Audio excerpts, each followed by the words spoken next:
mufti memberi hukum atas kasus-kasus yang terjadi. Telah disebutkan hadis-hadis yang terkait di dalamnya kaedah-kaedah. Dan sekarang turunannya, di antara bentuk hukum yang diberikan oleh pemerintah, qadhi atau mufti itu adalah pemberian diyat.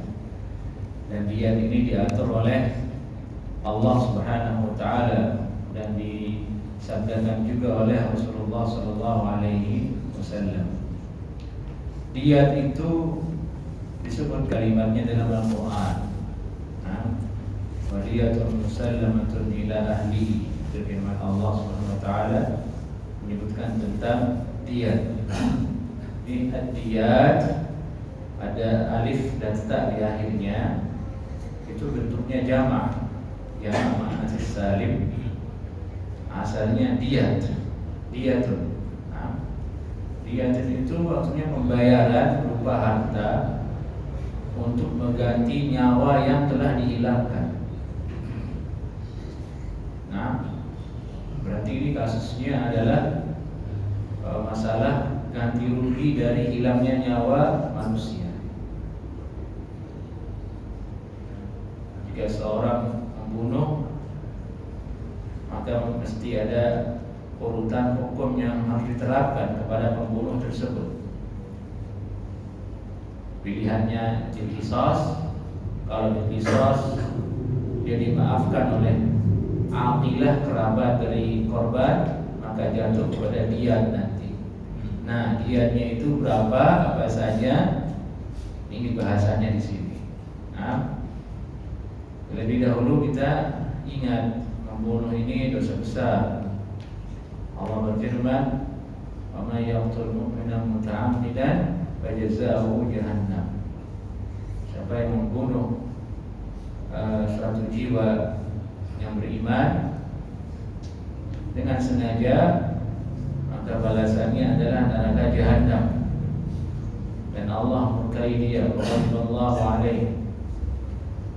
Tidak ada dosa yang paling besar setelah syirik selain dari itu. Dan dialah yang menjadi salah satu perhitungan berat kelak di akhirat. Jika seorang itu misalnya meninggal dalam keadaan beriman, tapi pernah berkasus di dunia terkait dengan darah orang lain, maka urusannya ribet nanti di akhirat.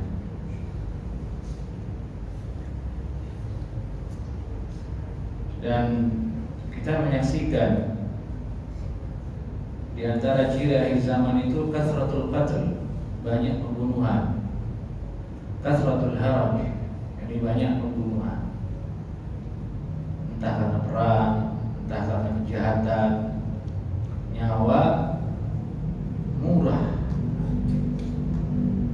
Hanya gara-gara urusan sepele kadang orang dibunuh. Hanya karena urusan harta orang dibunuh. Diculik, dibunuh, ya kan? Urusan asmara dibunuh perempuan. Dari itu sangat bahaya, rentan sekali perempuan dalam hal itu. Pacaran bisa berujung kepada nyawa melayang. Seperti kasus yang baru-baru kita dengar di suatu daerah di Indonesia yang memutilasi seorang perempuan yang dia adalah pacarnya, hidup serumah selama bertahun-tahun, dimutilasi menjadi sekian puluh potongan yang sempat menghebohkan.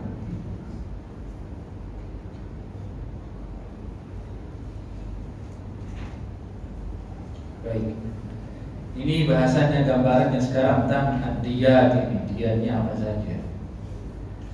Hadis pertama, bab ma jaa fi diyati kam hiya minal ibil.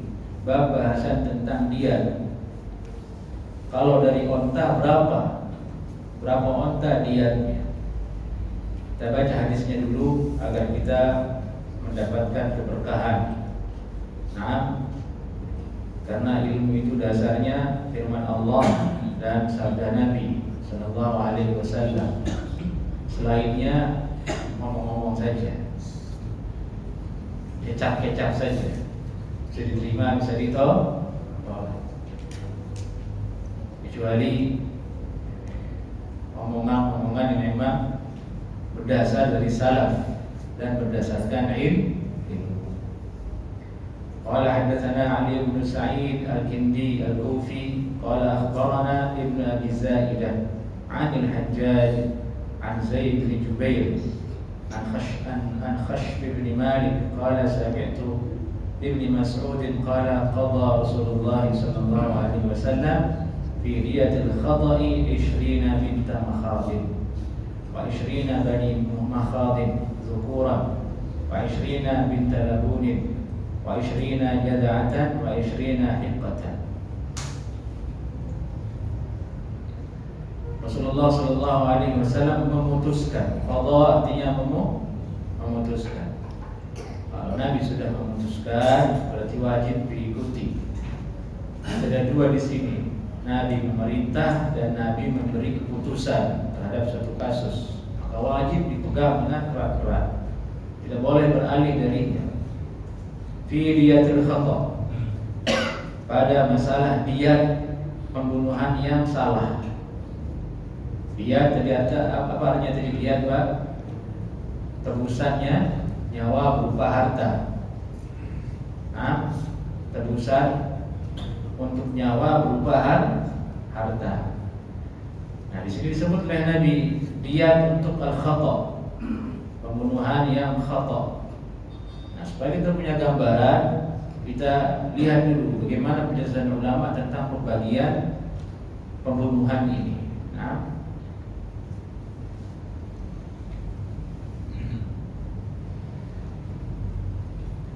pembunuhan dibagi menjadi 3.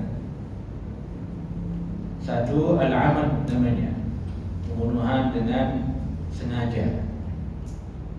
Sengaja itu artinya terencana, sengaja, nanti kita jelaskan. Kedua namanya syibhul amad, serupa dengan sengaja. Yang ketiga namanya al-khata'. Khata' artinya tersalah, bukan sengaja, tapi tersalah, tidak sengaja lah kalau bahasa kita. Nah, bagaimana membedakan 3 ini? Al-amad sengaja, syibhul amdi serupa dengan sengaja, dan al-khata' tidak sengaja. Nah, perbedaannya apa? Apa kira-kira menurut Anda perbedaannya pembunuhan sengaja dengan tidak sengaja atau serupa dengan sengaja? Ya susah juga kita bisa bedakan karena ini perbuatan. Maka dari itu ulama mencari, ini ulama benar-benar luar biasa ya, lebih daripada detektif Conan. Lebih-lebih. Nah, kalau itu kan komik ya, main-mainan gitu ya, dibuat-buat sendiri. Itu yang buat komik itu kalau disuruh bagaimana cara Anda tahu mana yang sengaja mana yang tidak, berbelit-belit itu nggak tahu dia.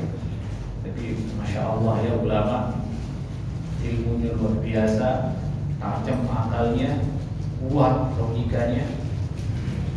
Mereka mengatakan untuk bisa membedakannya itu, maka garis besarnya satu yang dilihat adalah al-qasdu, yakni niat, terencana dalam hal ini kan, bermaksud atau tidak.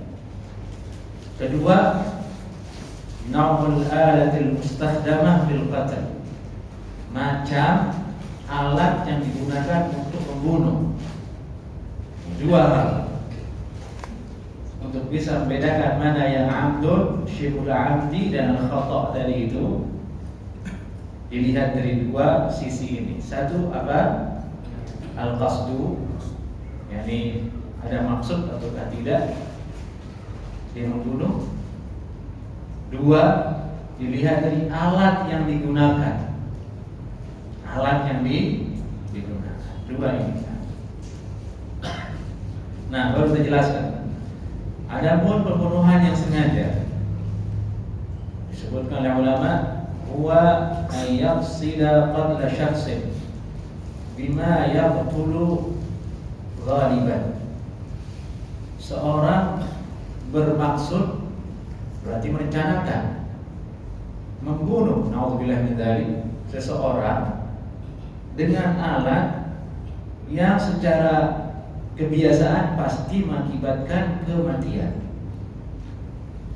Nah, berarti sudah terpenuhi dua syarat di sini, ada maksud dan alatnya pun memang memadai, akan menghabiskan nyawa orang. Kasayfi wassikin wa ghairihima, seperti contohnya pedang, pisau, belati. Ini kan yang dulu ya, dalam kitab belum ada pistol sekarang. Maka masuk ke dalamnya pistol, bisa mengakibatkan nyawa melayang.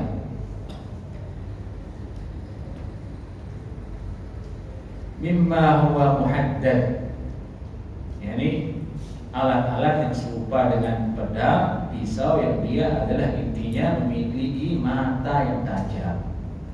Tombak, pedang, celurit, ya ini biasanya mengakibatkan kematian secara langsung. Peluru juga memiliki mata. Wa kadzalika darbuhu bi muthaqqalin kabirin.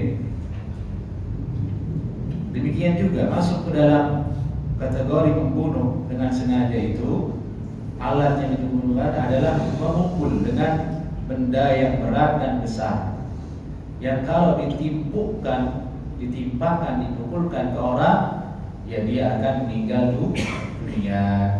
Apakah dia besi seperti palu dan serupa, misalnya tongkat bisbol. Ya, kalau orang dipukul dengan kekuatan penuh, kepalanya gimana Pak? Perlu kita coba? Ya janganlah. Orang naudzubillah min dzalik.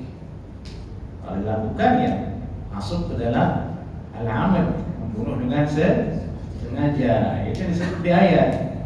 Wa may yaqtul mu'minan muta'ammidan. Siapa yang membunuh seorang beriman dengan sengaja. Tafsiran sengaja itu ini dicegah oleh fuqaha, oleh ulama.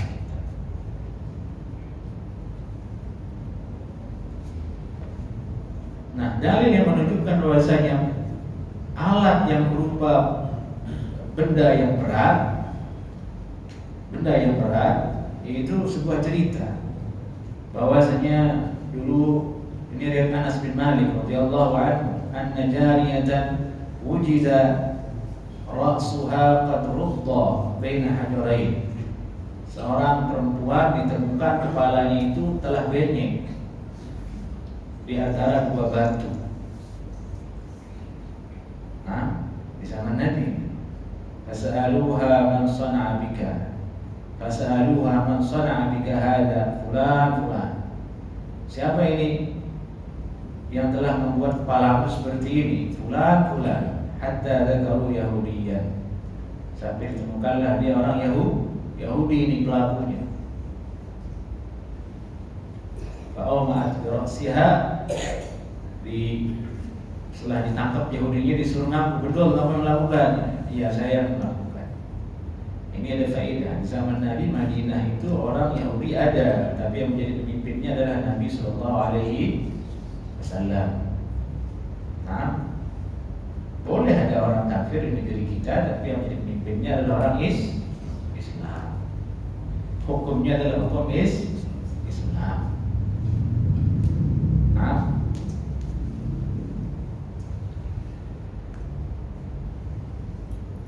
fa'amara Rasulullah SAW an yarudda ra'sah baina hajarain. Nabi SAW merintahkan supaya kepalanya dibenyakin juga, ditimpuk juga. Surah Nabi SAW. Nah, diambil Yahudinya dikisos, dengan dipukul kepalanya dengan batu tersebut. Ini dalil berarti kalau seandainya terjadi kematian dengan benda yang seperti itu, maka masuk hukumnya sama dengan menggunakan pedang dan pisau yang bisa mengakibatkan kematian. Sehingga jika ada yang melakukannya, maka masuk ke dalam kategori pembunuhan dengan sengaja.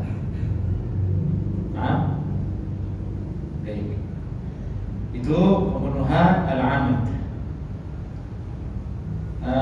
Yang kedua sekarang, syibhul amdi, serupa dengan sengaja. Ayaqsidal mukallafu al-jinayah ala insanin ma'sumid dam bima la yuqtalu 'adatan. Seorang muslim atau seseorang ingin berbuat jahat kepada seseorang, ingin berbuat apa? Ingin berbuat jahat. Bedanya ini dengan yang pertama apa?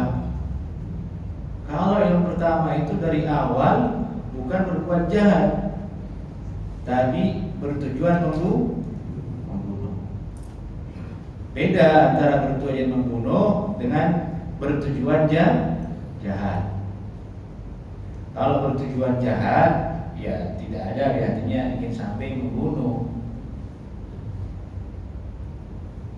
Gedek saja, tapi dia ingin membunuh.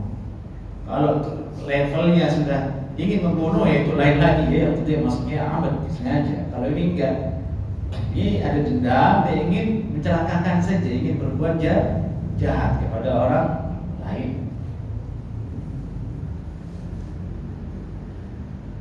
Kepada orang lain yang orang tersebut tidak ada kaitan dengan dirinya secara darah, artinya dia tidak pernah ditumpahkan darahnya, tidak diganggu juga fisiknya, tapi marahnya berlebihan, dia ingin sampai mencelakakan orang.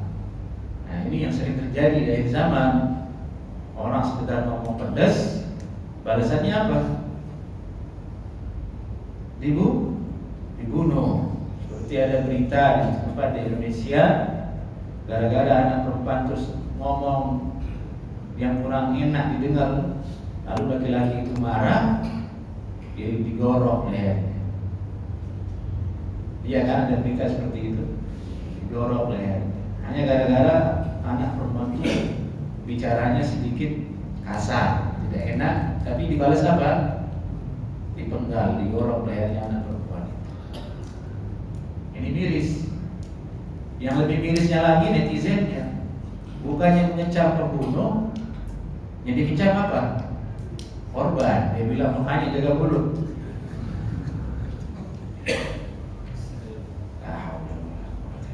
Kebalik Pak, itu sadis sebenarnya netizen itu. Nggak tahu itu robot kah, manusia kah, atau apa? Berakal kah, atau udah gigi itu yang nulis. Akalnya di mana?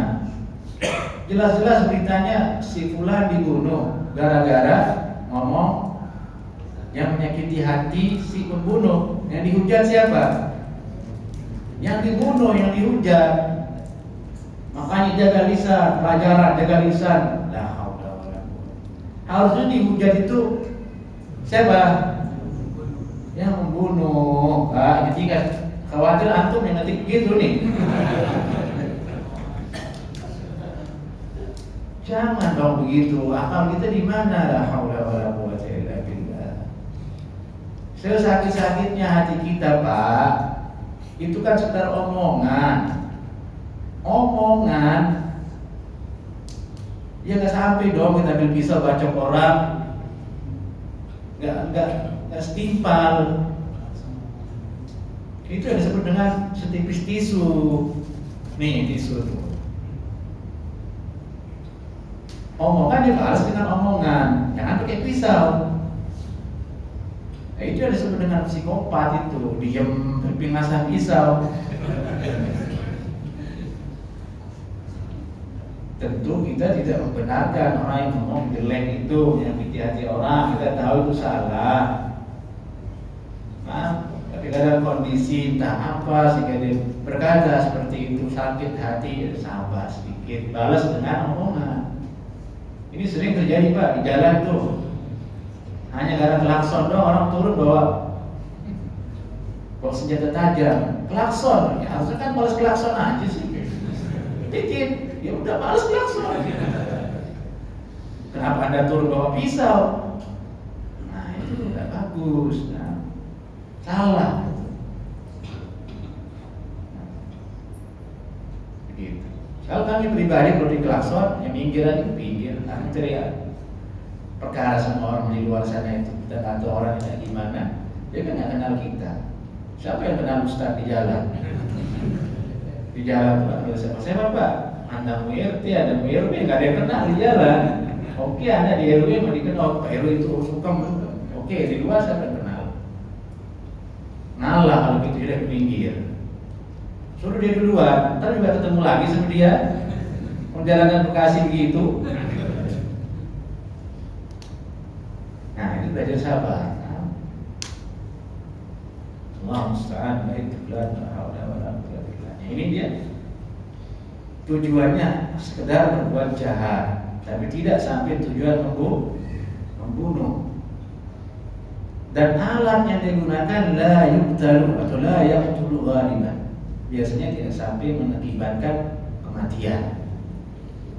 Misalnya seperti yang memukul dengan tongkat yang ringan atau batu yang kecil, atau sekedar dia tendang, sekedar dia dorong, yang kalau secara teori tidak akan terbunuh.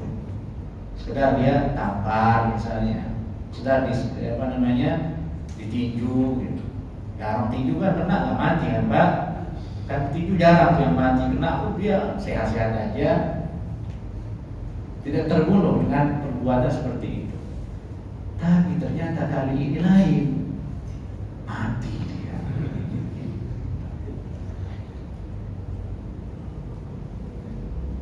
Nah, kematian ini disebut dengan syibhul amdi, serupa dengan sengaja. Dari itu waspada, hati-hati, jangan mukul atau apa, terutama istri, anak. Jangan tumpul pakai ambil rotan, mati ini gimana dong? Nggak, memang atau nggak bertujuan untuk membunuh, tapi dalam segi hukum yang dilihat ya ini ada perbuatan yang mengakibatkan orang mati. Sebut apa? Syibhul amdi namanya. Qala al-Buhuti, berkata Imam al-Buhuti ini mazhab Hanabilah, wa syibhul amdi an yaqsid al-jinayah imma li qasd al-'udwan 'alayhi aw qasd at-ta'dib lahu wa yusrif fihi bima la yuqtal ghaliban wa lam yajrihhu biha fayuqtal qasada qatlahu aw lam yaqsidhu summiya bidzalika li'annahu qasada al-fi'la wa akhta'a fil qatl. Maksudnya syibhul amdi itu adalah seorang bermaksud untuk berbuat suatu kejahatan kepada orang lain. Maksudnya adalah karena permusuhan, ingin mengganggu, ingin berbuat jahat, atau ingin ta'dib. Ta'dib itu ingin apa? Mendidik. Itu yang saya katakan tadi. Guru, orang tua kepada anak, kakak ke adik, hati-hati. Jangan dengan kekerasan. Kita nggak tahu, mungkin istri itu lagi sakit, mungkin posisi badannya itu lagi nggak kuat untuk dipukul, atau smackdown dia meninggal, atau masuk nih syibhul amdi.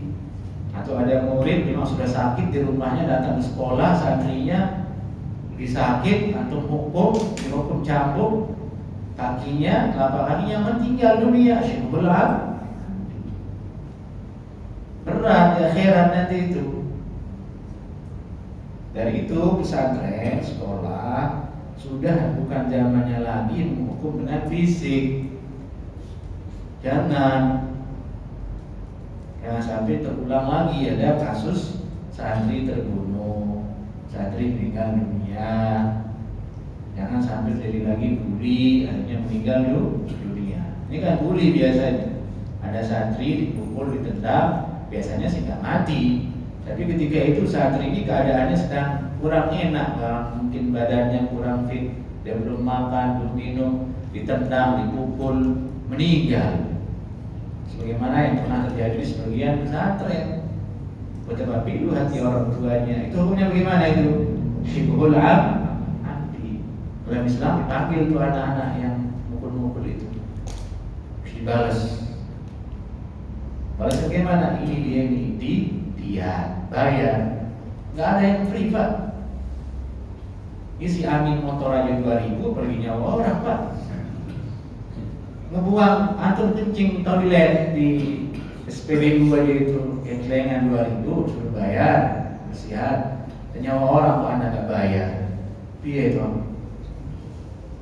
Gimana mikirnya itu? Bahaya kalau dibiarkan terus. Cukup dengan kami mohon maaf. Bahaya dong, Pak, nyawa orang habis. Harus ada kompensasi. Masa perusahaan Jepang lebih mengerti daripada pesantren, ekonomi pesantren. Perusahaan Jepang itu karyawannya kalau kecelakaan di jalan, perjalanan, dikasih duit gak? Dikasih, ada jaminan kesehatan, dikasih obat, dikasih ini, dikasih jaminan. Alhamdulillah min dari Fayusrif fihi. Dia melakukan kejahatan itu berlebihan sampai akhirnya terbunuh. Meskipun alat yang dia gunakan atau kekuatan yang dia gunakan tidak mengakibatkan kematian, nah, tidak menjadikan dia terluka dengan alat itu. Apakah dia bermaksud membunuh? Qasada qatlahu aw lam yaqsidhu? Apakah dia ketika melakukan kejahatan itu ada tujuan membunuh atau tidak? Tidak dihitung, tetap syirik. Membunuh syibhul abdi namanya. Sumya bidzalik li'annahu qasada al-fi'l. Dinamakan dengan syibhul abdi karena dia bermaksud melakukan. Melakukan namun tersalah. Hasil akibatnya itu mengakibatkan kematian. Disebut apa? Syibhul abdi. Nah, yang ketiga sekarang. Jelas sama kedua sudah jelas. Ingat, ini ilmu, jarang menemukan di kajian karena ini bahasanya sudah tinggi. Bahasanya kitabnya sudah tinggi. Biasanya kan kalau ngaji sampai syarat rukun wudu bubar. Ini sampai masalah jinayah. Nah, ini emang Allah Subhanahu wa taala, Allah berikan kita kesempatan untuk membahas hukum seperti ini. Kemudian berikutnya adalah yang khata' tadi yang disebut di hadis. Fi diyatil khata'. Diyat untuk pembunuhan yang khata'. Kalau diterjemahkan bahasa Indonesia, khata' ini tidak disengaja. Dan itu disebut dalam Quran, in nasina aw akhtana. Jika kami lupa atau kami tidak sengaja.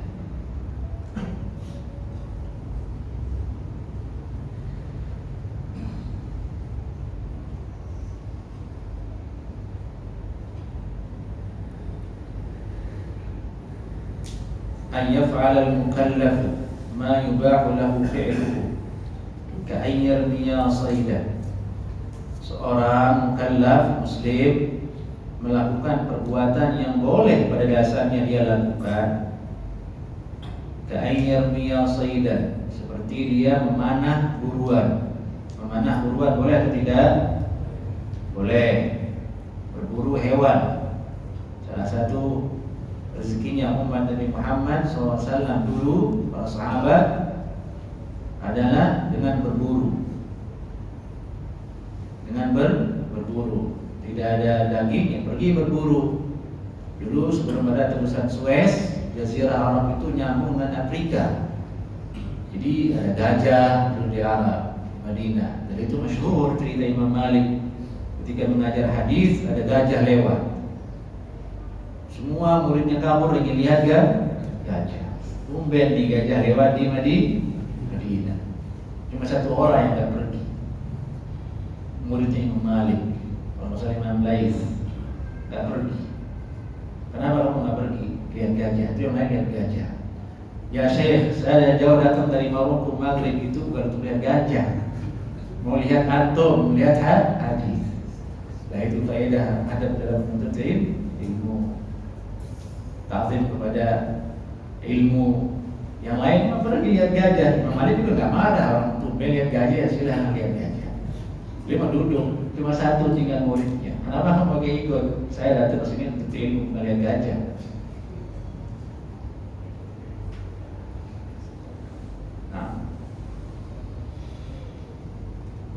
Dulu orang berburu rusa, gobak, henya. Dari itu zaman Imam Syafi'i henya itu ada. Diceritakan oleh para fuqaha, henya itu dijual di daerah Safa dan Marwah dulu. Yang dagingnya dijual hasil buruan. Dari itu ada fikih berburu dalam syariat kita. Bagaimana cara kita berburu, apa yang dibaca, apa alatnya. Subhanallah, luar biasa. Kalau sekarang buru-buru memburu ya, sebeli ayam ini takut atau? Sekarang nih banyak jamaah ini yang jago sebeli ayam siapa, berapa orang? Yang beli untuk dirinya sendiri padahal nggak berani dia. Tadi itu yang perempuan kan nyari cuma jaga, nggak berani dia. Bagaimana berburu? Sudah lain ya, hewannya memang nggak ada juga yang diburu. Sudah nggak ada. Hari ini kita harus beli daging. Allah Maha Kuasa memberikan rezeki kepada kita. Daging tetap disiapkan oleh Allah Subhanahu Wa Taala. Apapun kita ingin ada, ayam ada, daging ada. Itu rezeki dari Allah Subhanahu Wa Taala. Hanya zaman dulu lebih bagus karena manusia teratur, natural. Ingin daging pergi berburu, sembelih, makan langsung. Dari zaman Nabi Ibrahim, Nabi Ismail, datang Nabi Ibrahim cari putranya Ismail, ceritanya Sahih Bukhari. Ditanya istrinya, mana Ismail, sedang berburu. Nyari daging untuk keluarganya.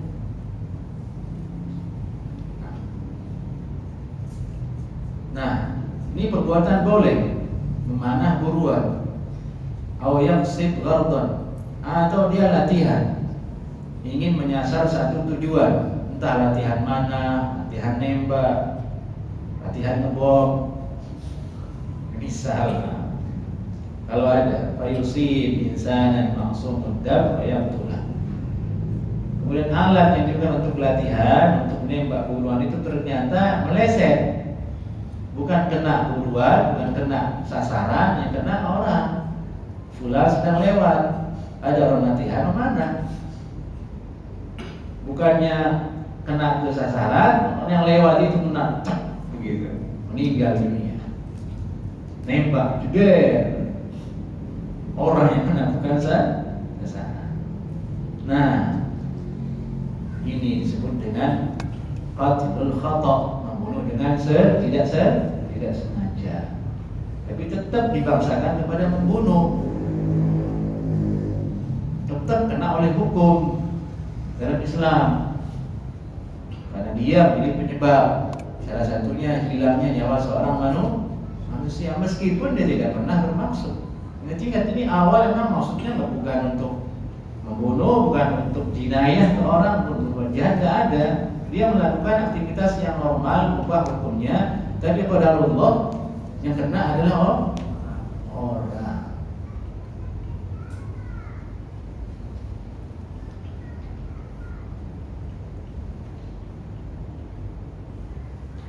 Berkata Imam Ibnu Qudamah rahimahullah taala mengatakan al-khata' huwa an la yaqsida isabatahu wa yusibahu fa yaqtulah. Dia tidak bermaksud untuk mencederai, mengenai seseorang, tapi ternyata kena, dia terbunuh orang itu. Disebut dengan qatlul khata', membunuh dengan tidak sengaja. Nah, wal qatlul 'amdi, membunuh dengan sengaja. Sekarang ini konsekuensinya ya kita bahas. Qatlul 'amdi yujibu umuran arba'ah. Membunuh dengan sengaja ada 4 konsekuensinya. Satu, al-ithm, dosa yang sangat besar. Dua, al-hirman minal mirath, tercegah mendapatkan warisan kalau misalnya yang dia bunuh adalah orang tuanya, suaminya, atau istrinya, maka dia tidak dapat warisan. Si pembunuh tidak dapat warisan. Dalam hal ini ketat. Bahkan dalam mazhab Syafi'iyah kalau tidak salah, pembunuhan dengan tidak sengaja pun mengakibatkan tidak dapat warisan. Misalnya anaknya dokter, dia suntik bapaknya, meninggal karena suntik. Tidak ada maksud dia untuk membunuh kan? Maksudnya ngobatin maksudnya. Entah mungkin karena dosisnya lebih atau apa di luar perencanaan. Dan memang pada dasarnya hukumnya boleh dia nyuntik. Boleh nggak dokter nyuntik? Boleh. Sesuai dengan teori boleh. Dia meninggal. Dapat warisan nggak dokternya? Enggak, atau belakang. Atau orang tuanya ada di rumah, sudah tua, si anak makan pisang, dilempar tuh pisangnya, kulit pisangnya dilantai, lewat si bapak, diinjak, pesek jeder, kena kepalanya, meninggal dunia. Warisan nggak si anak? Nah ini. Tapi itu bahasan lebih rinci ya. Untuk kita lihat lagi bagaimana perincian. Sedangkan azan dulu.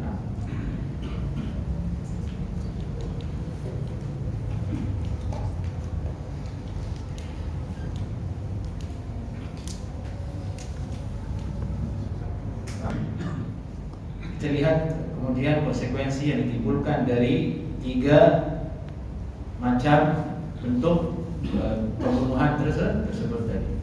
Yang pertama, qatlul 'amd, pembunuhan dengan sengaja, berdosa, al-hirman minal mirath, tidak dapat warisan. Kemudian ketiga, kafarah, membayar kafarah, yakni memerdekakan budak yang muslimah atau muslim tidak punya aib. Kalau ada, sekarang tidak ada lagi budak menunggu di mana. Tapi kafarah ini berlaku ketika wali dari mayit yang terbunuh, korban itu meridhoi. Sudah, saya nggak ambil balas, biarkan saja, saya ridho, tidak ada qisas. Di situ bukan artinya tidak ada hukuman lagi. Dia harus kafarah, yang dia harus bayar di diyat. Jadi nggak ada yang free, Pak. Gak ada istilah udah saya maafkan dia, nggak bisa begitu. Tetap ada kewajiban setelahnya atas pelaku pembunuhan itu. Kalau bebas dari qisas karena dimaafkan oleh keluarga korban, dia mesti bayar di diyat. Nah, diyat ini yang dibahas dalam kitab ini. Berapa ekor onta yang harus dibayar. Nah, kalau kemudian yang keempat di qisas, yang terakhir qisas ini hukumannya bagi pelaku pembunuhan yang sengaja, yaitu ketika keluarga sudah menutup pintu, tidak ada lagi ampunan. Keluarga korban mengatakan tutup pintu, semuanya kompak. Bapaknya, ibunya, pamannya, bibinya, keluarga di rumah itu yang inti kompak mengatakan tidak ada maaf bagimu. Qisas. Nah, itu yang kita saksikan kemudian terjadi di Saudi Arabia dan lainnya. Itu adalah prosedur yang tadi itu. Nah, qisas lah.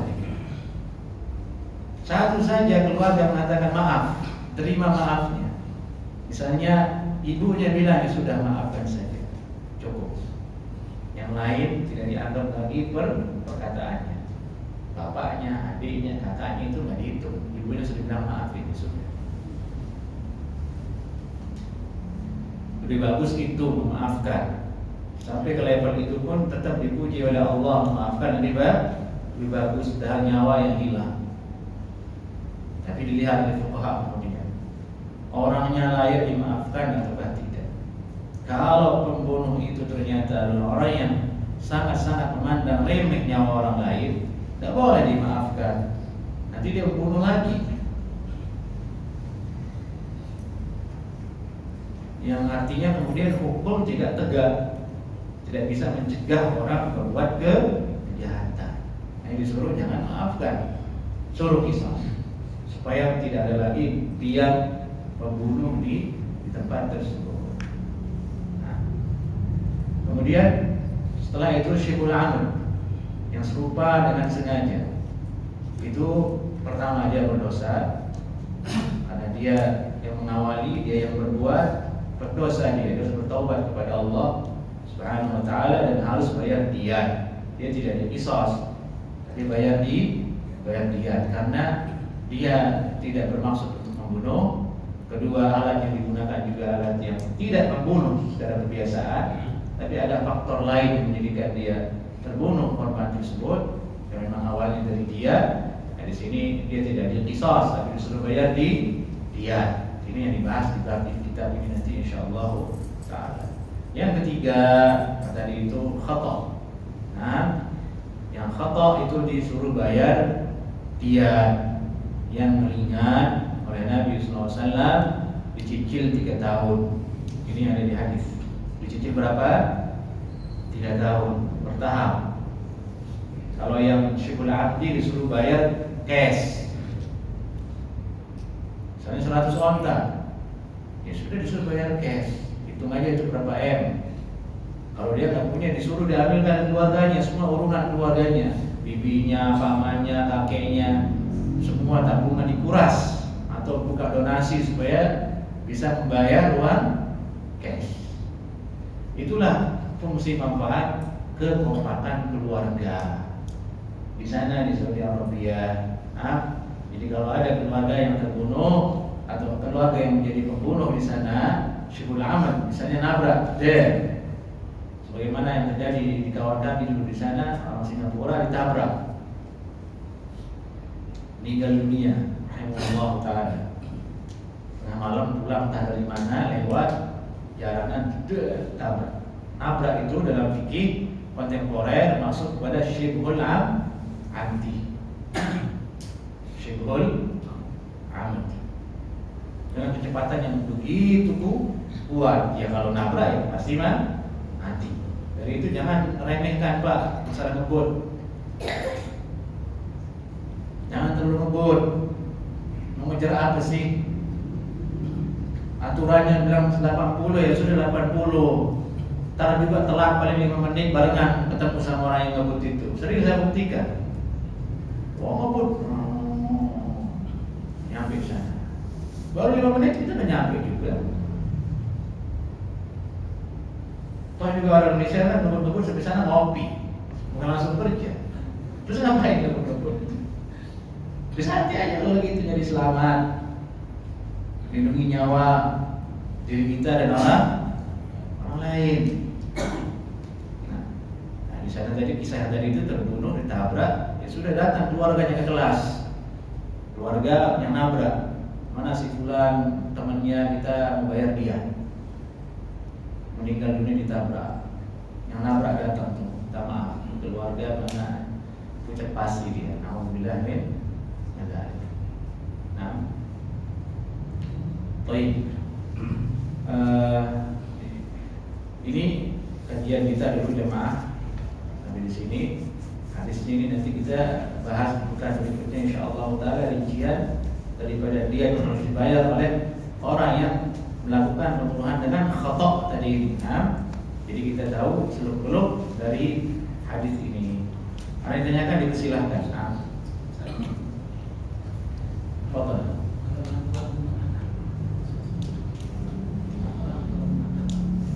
Orang tua bunuh anak. Kalau orang tua bunuh anak tidak ada qisas, tidak ada diyat. Nah, orang tua bunuh anak, apakah orang tua diqisas? Tidak. Kalau orang tua disuruh bayar diyat? Tidak. Itu hukum dalam Islam. Dapat dosa atau tidak? Dapat dosa. Tapi hukuman tidak berlaku atas orang tua tersebut. Dosa dia di sisi Allah nanti. Dia harus bertaubat kepada Allah atas perbuatan itu. Nah, itu menunjukkan agungnya posisi orang tua dan menunjukkan bagaimana posisi seorang anak. Jiwanya, hartanya itu sebenarnya sangat terkait dengan orang tua. Ini disuruh sabar jadi anak. Dan itulah yang benar. Jangan dengarkan perkataan orang-orang sekarang yang meremehkan hak orang tua. Anak-anak Gen Z yang belajar di luar negeri yang meremehkan hak orang tua. Kadang muncul narasi, saya kan nggak minta dilahirkan. Kan begitu, nyakitin gak itu Pak ngomongnya. Saya kan nggak minta dilahirkan. Kan Bapak ini punya anak. Itu kurang apa namanya Pak itu? Hah? Sangat menyakitkan omongannya. Dia ngomong begitu, ya pas lagi susah saja. Kalau pas dia senang hidup, si anak itu bisa dia ngomong seperti itu? Gak bisa. Manusia gak bisa ngomong begitu ketika dia bahagia, senang hidupnya. Gak bisa dia ngomong ke orang tuanya, kan Bapak yang punya anak, gak bisa. Yaitu dia lupakan nikmat dia bahagia, senang itu ya karena jerih payah orang tuanya. Ini bagi anak-anak yang ada di sini ya, yang belum menikah, belum punya anak, ceritakan kalian ya. Kita ketika seorang bapak itu ketika hamil istrinya itu mulai gundah gulana. Ini nanti anak mau lahir sesar atau normal. Betul tidak Pak? Satu. Dua, mikir Bapak, ini nanti anak sempurna nggak ya badannya? Jarinya lengkap nggak? Sumbing nggak nanti dia kalau lahir? Cacat nggak kalau lahir? Itu ada selama hamil istrinya itu perasaan itu. Jadi beban ditanggung oleh Bapak. Belum lahir loh gitu, antum ini yang belum punya anak ya. Seperti itu tuh perasaan si Bapak itu. Nggak berani dia nggak masuk kerja, dia harus kerja karena biaya sesar itu berapa? Dulu di zaman saya 10 juta, sekarang berapa Pak? 20 saya dengar. Berarti dia harus siapkan 20 juta untuk lahir kamu itu. Karena nggak tahu nanti sesar gimana, 20 juta dapat dari mana? Nggak berani nggak masuk, harus kerja, meriang juga datang kerja. Belum lagi istrinya ngidam, nah, dia lakukan semua. Dahsyatnya seorang bapak itu. Setelah lahir, dia mikir lagi, susu, setiap malam begadang, si bapak itu. Jadi yang begadang bukan ibumu saja, bapakmu itu begadang. Nggak bisa tidur juga dia, kamu mewek terus, nangis. Sampai-sampai orang tua nggak sabar, dia apa gitu. Karena sudah dipikir tidur nggak bisa, itu dilalui oleh seorang bapak. Itu pun dengan beban juga, dia merasa ini anak bisa ngomong nggak nanti, bisa jalan nggak nanti. Kan belum 2 tahun tuh, belum jelas, bisa dengar nggak dia. Masih anak belum cemas tuh dengan waktu yang begitu panjang. Semuanya itu dia kerahkan untuk antum tuh. Terus kok bisa-bisanya dia ngomong, kan Bapak yang mungkin punya anak lah, udah bila. Itu kalau bisa diparut Pak.